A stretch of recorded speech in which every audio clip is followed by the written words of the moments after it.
Hey guys, welcome.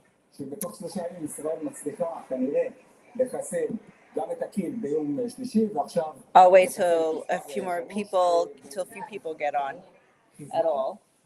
Ooh, no, didn't mean to do that. Because today is the day we've been waiting for. Does that sound good? No, doesn't sound good, right? All right.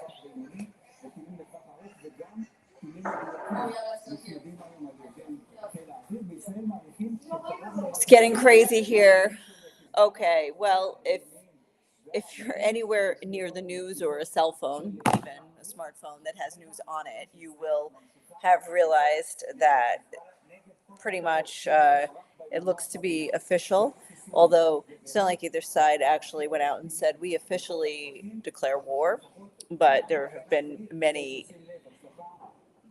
other statements surrounding that, and right now you would more or less call it all-out war.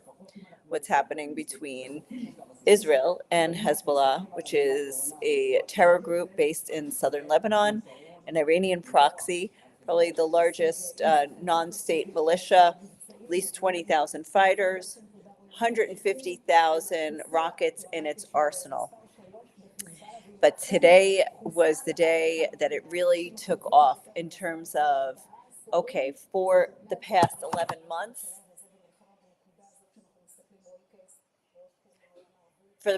months, there's been back and forth between Israel and Hezbollah. It started on October 8th after Hamas invaded Israel on October 7th.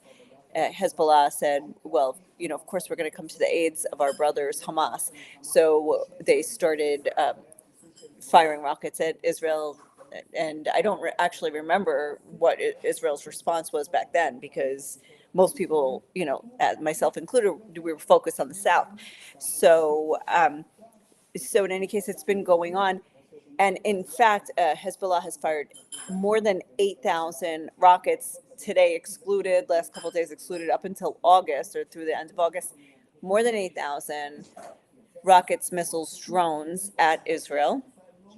And yet no sort of official engagement of war. It was more tit for tat or attrition. I mean, not to even downplay the situation, but the war was really, for Israel anyway, focused on the South.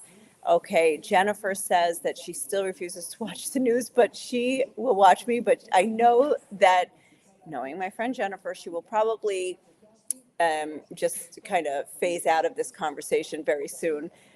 Although it'd be good for you to know, because it may be coming soon to a theater near you.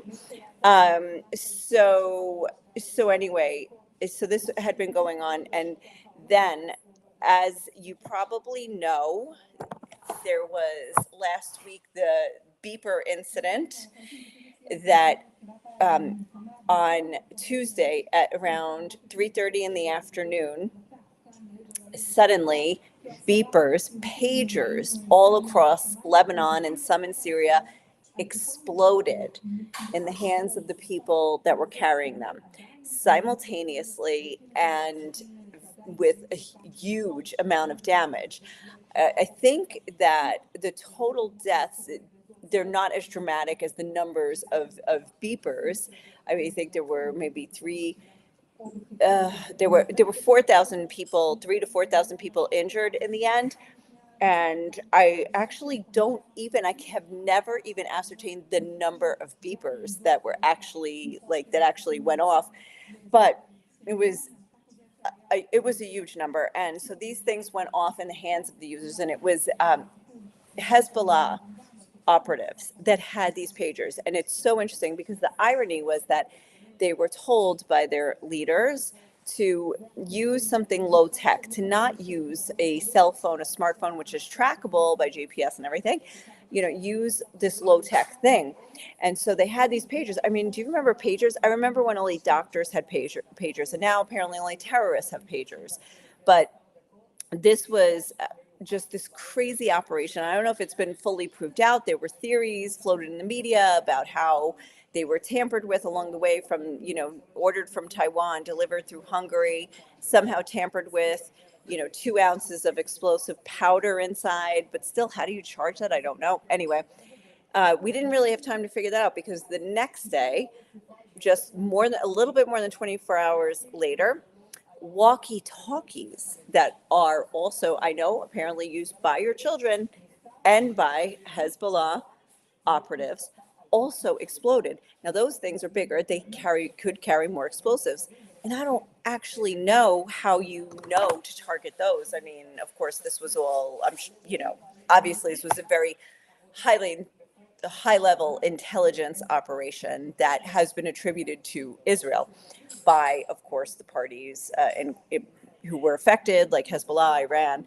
Anyway, so even the Iranian ambassador to Iran had a pager that exploded. So it just goes to show you the extent of Iran's involvement in this. So anyway, let me get to the drama.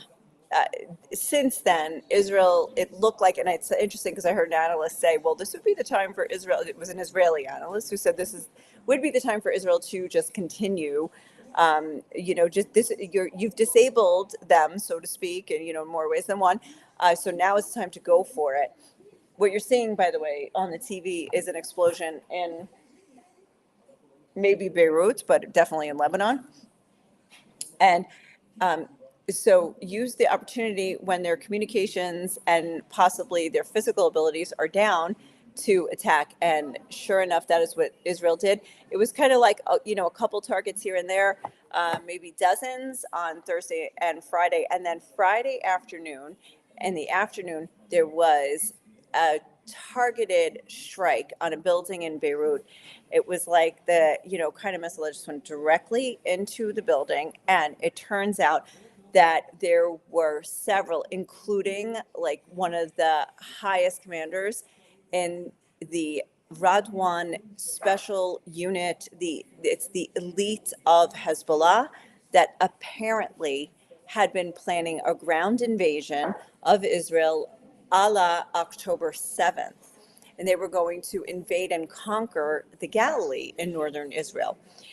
So Israel claimed credit for this. They did not claim credit for the pager and walkie-talkie attacks, but they did claim credit for this. So there were there wasn't just one guy in there. There were several. And in the end, I think 50 people were killed, and I think several of them, many of them, if not most of them, were part of Hezbollah. So so since then, it has only increased. And I was actually just trying to go back even in my, just to read you like the things that have been happening.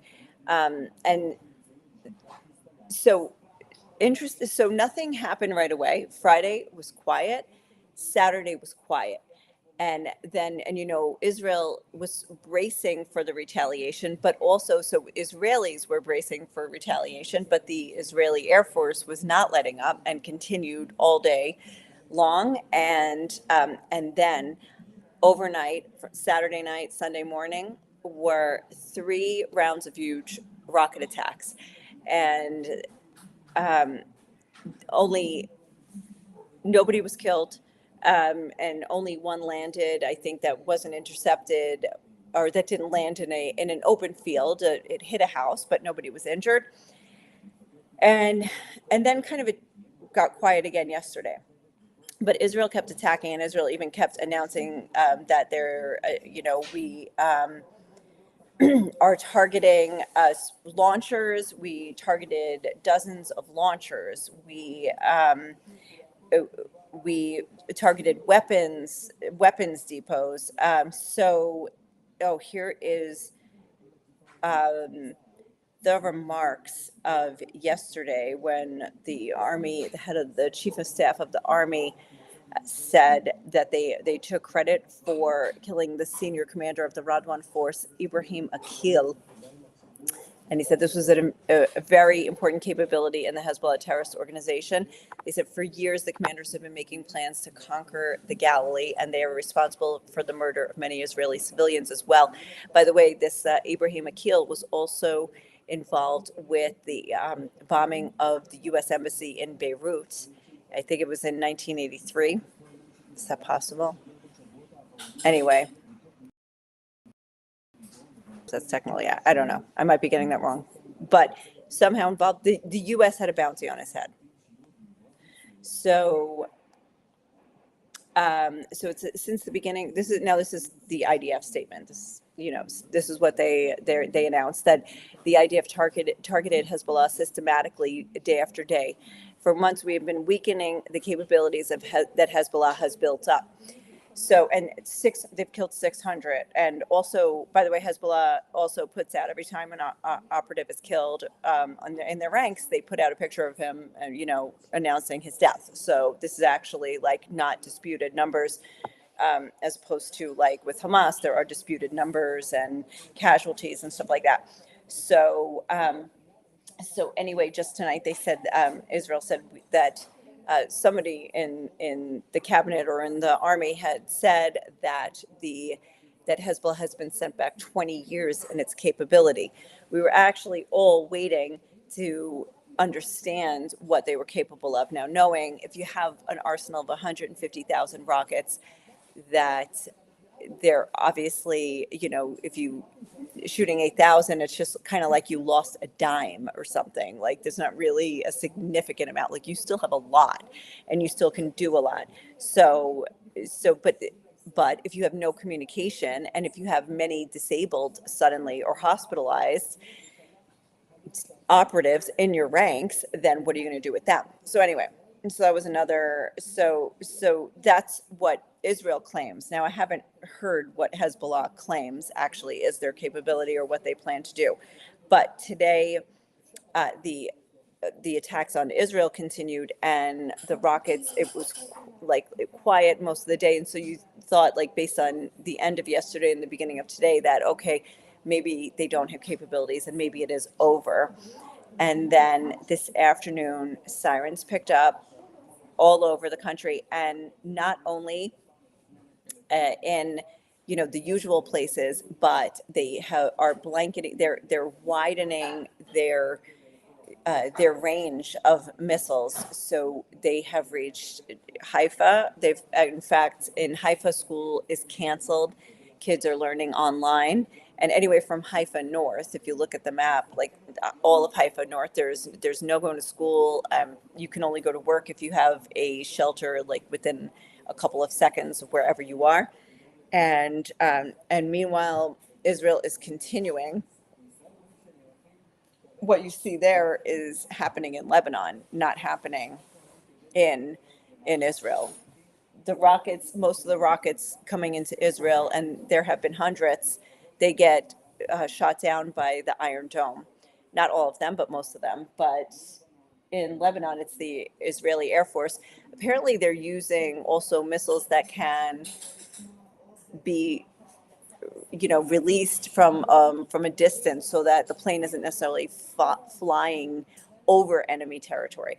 But now, while Lebanon, yes, is an enemy state, like with Israel, and there are no diplomatic relations between the two countries, it's still that this is not Israel's at war with Lebanon. Israel's at war with Hezbollah, which is based in Lebanon, which is accountable to Iran, not to Lebanon itself, even though this organization has control of 50% of the Lebanese parliament. They control southern Lebanon, and they're very active in charitable works. They're in the welfare system. Like and it's the same tactic as Hamas in Gaza, that they won the hearts of the people through their charitable giving, and just being community minded.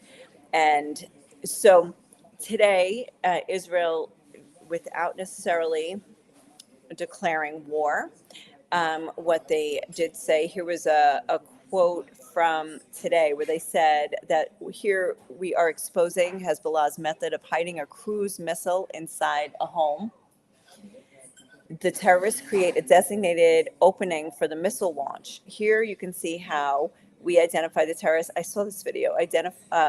making an opening in the building that exposed the missile. In a precise strike, the IDF eliminated the terrorists and this missile launching infrastructure shortly before the launch. So just all right, so then they have advised the Israeli army today. The IDF made several statements and also put out statements in Arabic telling Lebanese people, get away from known Hezbollah sites and structures and places like this where they're hiding a missile like in a house. They're like having a launch pad from a house. And so that is what has been happening all day. They're putting out tons of videos. They're being very upfront about it. Of course, a lot of this is also by way of saying, in it's like a legal way of announcing that we've warned civilians, like we're taking this action. We need to protect ourselves. Like there's a lot of specific language that goes into these statements to say that we feel that we need to defend ourselves. We feel threatened. We are going to take action, and we advise you civilians to get out of the way. Now, I heard a report in Israeli channels that Hezbollah told the citizens that received the calls like to stay in the houses. I cannot confirm that. I didn't get a chance to see if that was also in Lebanese and Arabic media, but it certainly was in the Israeli media. So I don't know if that's true or not, or if that's confirmed. But Israel put out pages. They announced they also interrupted radio streams. They made phone calls. Apparently, like an official Lebanese government office got a phone call saying evacuate the building. This is what Israel is saying. So right now, like I said, I have only the Israeli news to go by. All right, so that is in Israel, and that's like the types of projectiles that you can see flying into Israel. In the meantime, I don't know if you remember this or like the rest of the country, and what the families are saying is, do you guys remember there's 101 hostages still in Gaza? And it's like nobody is even looking south. Everybody's looking north right now. And the families feel extremely neglected at the moment. There was another deal being floated, and that hasn't even seen the light of day in the headlines. I mean, here we are like 15 minutes into the news, and they haven't even talked about a deal, but there's still 101 hostages. The Israeli army has said that they believe that 30 are dead, and so there's still no deal though to get them out. And now there's like no focus and no pressure on Gaza. Meanwhile, there are like rumors circulating that are actually being checked by Israel as to whether or not the head of Hamas in Gaza, who is Yahya Sinwar, if he's alive. And there's actually chatter that because he hasn't communicated in the last couple of days, that perhaps he was inadvertently killed in an airstrike. Now, I'm sure, I mean, Israel probably wouldn't be shy about saying like we targeted him, but in this case, they said we didn't target him because they didn't know where he was, but it's possible he got killed in an airstrike. So, and then the other talk is that if he did get hit, like people were assuming that he would have had Israeli hostages around him, like in case the military ever was able to bear down on his location, that if they did come in guns blazing, that he would have been surrounded by Israeli hostages. Don't know if that's true. That's utter speculation. But families of the hostages saying, wait, if he is dead, then are there bodies of hostages with him because they were killed as well? So, okay, here's another statement today from the Israeli army saying that we are currently using aerial and intelligence means to locate the weapons, destroy them, and remove the threat they pose to the citizens of the state of Israel and to mitigate the harm to Lebanese civilians. So this is it's very tricky for both Israel and Lebanon which, like I said, are enemy states. There's no love lost between the two countries. I mean, the Lebanese aren't lining up to, even the Lebanese that hate Hezbollah they don't love Israel. So, so it's a very tricky balance, and this isn't the first time they've gone to war. This would be the third time if we can call this an official capacity. I mean, there's always cross-border skirmishes and attacks, but this looks more to be the level of war, though I'm not saying it has been declared to be that. So,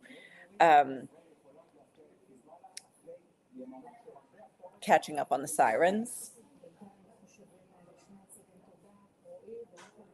So, like I said, the range of rocket fire coming from Hezbollah, which had been during the past 11 months, has been focused on the north, like the very, I don't know, like the upper Galilee, and occasionally, like, some have slipped out of the range.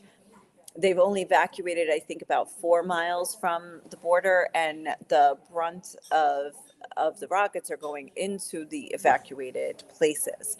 However, during this, and now in response to Israel's relentless strikes of the of southern Lebanon, and actually not just southern Lebanon, I mean also Beirut and other Hezbollah strongholds. In response, Hezbollah widened its range of attacks as well. And so it's all the way down to Haifa and now all the way across. Now, also, if you could look at I'm sorry, me and my technology, I'm not going to try to even like open a file right now with the map, never mind. But if you look at the West Bank, the northern West Bank is like the Shomron, the Samaria. If you look at that rockets have reached as far south as that, which is a first in this particular conflict. But beyond that, there are all the other proxies that have been itching to get involved, and they're based in Iraq and Syria and Yemen. But from Iraq, there have been several drones and missiles sent from Iraq to Israel that have landed in eastern Israel, like in the Golan side, and that over the last couple of days. So at least I think they launched 5 at a time yesterday, and then maybe another couple today, actually. So now there's like 2 fronts. Now that's not ongoing. That's been like occasional, like a spurt of fire, and then they claim credit for it. You see it in the they send it out and they claim credit, like we just fired 5. So, and then so amazingly, the Houthis haven't done anything, which is actually surprising. All right, so today, as of 6 p.m., the IDF said that they hit 800 terror targets belonging to Hezbollah today. So they're very busy. I mean, you wouldn't believe, actually, I'm sitting here just 2 hours south and like nothing. Like, if you don't have the news on and if you don't have a million alerts on your phone, you have no idea what's happening 2 hours away. Okay, let me see. So they're striking without like thinking twice, even in Beirut, which is the capital, and other cities in the heart of like where civilians are, but they say they're telling the civilians to evacuate. So, okay. And last but not least, let's say the full remarks. This morning, the IDF launched a proactive offensive operation. Essentially, we are targeting combat infrastructure that Hezbollah has been building for the past 20 years. This is very significant. We are striking targets and preparing for the next phases, which I will elaborate on shortly. Ultimately, everything is focused on creating the conditions to return the residents of the North to their homes. So I wonder, what are the phases that they will elaborate on? Because everybody here is wondering, are they setting the stage for a ground invasion? Now that is, of course, that is going to be a massive move on Israel's part. Some people say that's what's necessary to return the residents, to the evacuated residents. There's, I think, about 60,000 people evacuated that haven't been able to live in their homes since October.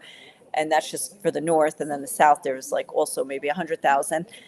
Um, but if they do a ground invasion, what that is going to require is just a lot more military focus in the north. And they have said it's been building over the last week, where the Army's been saying, the defense minister, who almost got fired and replaced, and then the beeper attack happened. Go figure. And he got like the best job security of all right now. Even the guy who was going to take his place said, "Oh, I officially," it was all rumors, it was never official. And then he like officially said, "No, it's all right, I don't want it," or I quit your non-offer. And anyways, like, it ended up being nothing, even though it was the biggest news of the day. But if there's a ground invasion, they will need more soldiers. They will have to call up more reserves. I know people who are saying that their son or husband has gotten called up and they're going to the north.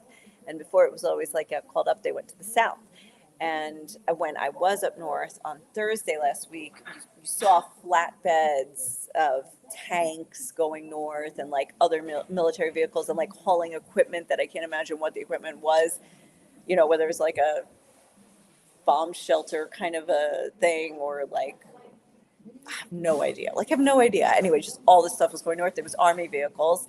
And yeah, so anyway, so obviously that is, you see the things that they're saying in their statements, which were very sudden. And it makes you wonder, it really makes me wonder, like, how it started. Like, where did it actually start? Like, because last week, kind of out of nowhere, seemingly out of nowhere, Prime Minister Netanyahu had said that we're adding a new goal to the war, and that's to return the residents of the north to their homes in safety. And it was like, all right, great. That's a great idea. But like, why did you suddenly just add that now? Like, what was the impetus for making a statement out of thin air, just sending it out separately, no connection to anything? And then a day or two later, maybe the next day, the beepers go off and, disable 4,000 potential terrorists. Then after that, the walkie-talkies. And then after that, more targeted assassinations, getting like, if you look at the command structure of Hezbollah, well, according to what Israel has sent out, there's like, most of them have been eliminated. So anyway, but we're making cake. Let them eat cake. Wasn't that Marie Antoinette? That's a nice picture.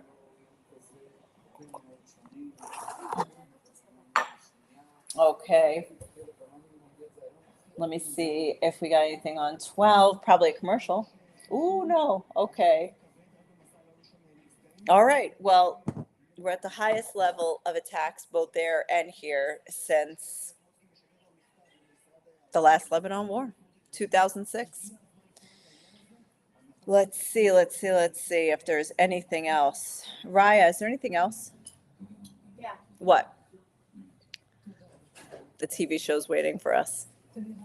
That's not the news. Let's see.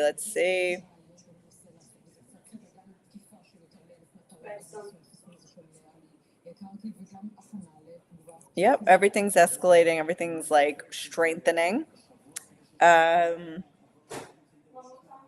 widening. Oh, we'll watch. So by 8:30. All right. Okay, make it 8:45. No, why?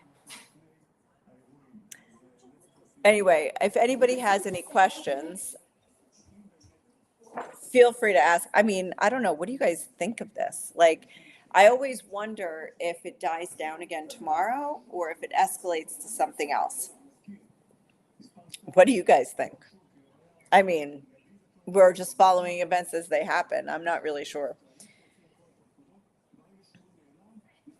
All right, let's see what the latest is. Alerts across Haifa. That was 10 minutes ago. While we were on this call, Ohan asked question, what about here? But this was what I was talking about. So that many, Haifa was getting attacked. Those were rocket alerts. Like while this was just 10 minutes ago. Okay, Yoav Gallant. Yes, that's the defense minister. So the big news right before the beeper gate was that Netanyahu had this big political chess game in mind to fire the defense minister and to offer it to somebody, the leader of another party in the opposition, so that he would come into the coalition and really strengthen the coalition, and then Netanyahu would be able to like have veto power and stuff like that. But then the beepers went off, and the only one who won out of that was the defense minister, because he probably is going to he definitely has his job now, because now you can't really, now that you've escalated the situation and continue to attack like crazy in Lebanon, there's no way you now get rid of your defense minister. So Yoav Gallant, that was the big news, and it was unofficial, even like, nobody ever really admitted that this was happening, yet everybody was talking about it, and it was like the big news for 24 hours. And then boom, pagers, Gallant swept to the side, Gallant's in, Sar is out, and Sar is the one, Gidon Sar, who officially rejected the non-offer the non-official offer to become defense minister. And he said, I'm sorry, I'm not going to take your non-official offer because we're in the middle of a war. So you have Gallant's in. Okay, so I am of the belief the prophecies will happen very quickly.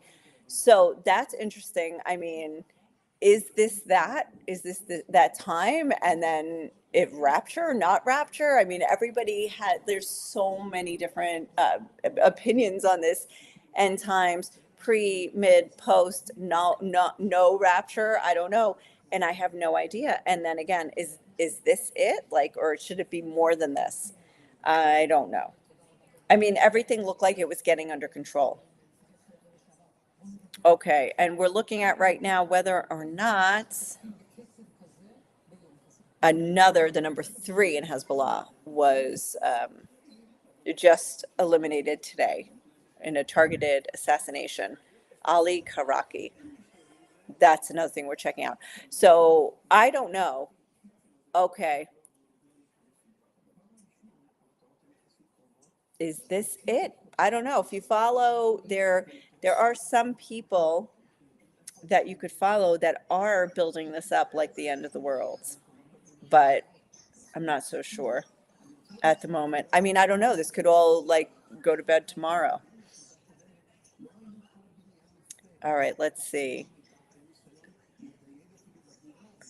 Okay, so back then, when this message was sent at 12:45, 300 Hezbollah targets. Now it's up to 800.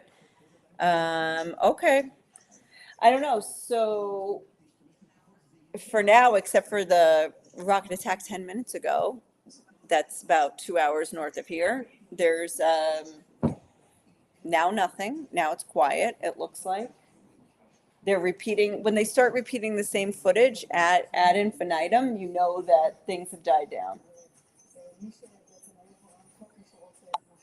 Although the big problem for the people of the north at the moment, at least in Israel, is that they're back to online school, online classes, Zoom classes. And it's like pulling up all the trauma from the COVID days when they had their kids home trying to do online learning. Online at home. And that's what this guy's from the Home Front Command, and that's why I was thinking of that anyway. But the north is shut down, basically. I mean, it was already like more of the north is shut down. Like the north has now extended south down to Haifa and up, and yeah. So I think that's it. We end this now. That's up to them. It's up to other people. I'm going to end this now, and we'll check back tomorrow, because I think like every morning you wake up and you look like, if you didn't wake up because of a siren, then you wake up to check your phone to see where they were or if there were any. So we'll see. I'm really interested to see to what extent Hezbollah's capabilities were taken out by the pagers, the walkie-talkies, the target assassinations on Friday, and then the relentless, nonstop attacks by the Israeli Air Force since then on what is believed to be like their launchers and their weapons, munitions, and stuff like that. So I don't know. I don't know. And I'm interested to know, like, obviously they had 200 or more to fire tonight, and it was like still at a pretty decent range. But do they have staying power in this? And also the question is, will Iran, send some of their operatives to then go help and to bolster Hezbollah? So let's see. Ohan, if Israel managed to make the Berber, do you think maybe the parts that Iran buys from Asia could to build, like, Ohan? I don't know. I don't know. That question is above my pay grade here. I have no idea. But in the end, don't you think, like, somehow, like, I'm fascinated by the geopolitical connections, because Israel, of course, and Iran sworn enemies, and then beeper, is that what you're saying? If Israel managed to make the beepers, do you think maybe the parts that Iran buys from Asia countries to build a nuke? I don't know. You think there's a connection between the beepers and Iran's nuclear program? All right, here's a question for you. How do you manage to find and locate, like, these beepers, like, somewhere between Taiwan, Hungary, and Lebanon, and yet you don't detect a major invasion of 6,000 people on your border through a fence? How about that? I don't know. So, Ohan, I officially don't know the answer to many questions, especially that one. So, all right, so check back tomorrow, because Lord knows if we're, like, back to normal or we're all heated up again. But it looks like we're gonna rest for like an hour or two. I don't know. Calm down. Look, I mean, it's like nothing. So pastoral, right? All right. Anyway, go in peace. And Raya just baked something, so I'm gonna go taste that.